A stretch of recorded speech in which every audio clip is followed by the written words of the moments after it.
অন্তর্বর্তীকালীন সরকারের দেয়া অধ্যাদেশসমূহ সংসদে আইনে পরিণত হবার পরই স্থানীয় সরকার অনুষ্ঠিত নির্বাচন হবে বলে জানিয়েছেন স্থানীয় সরকার মীর শাহে আলম।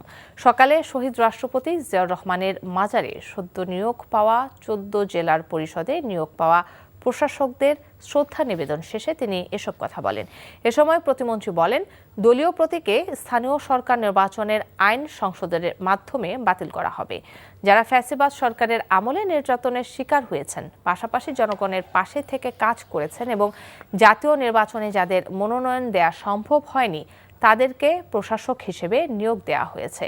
দলীয় বিবেচনায় নিয়োগ পেলেও সকল বিষয়ে তাদের জবাবদিহিতার আওতায় আনা হবে বলেও জানান তিনি।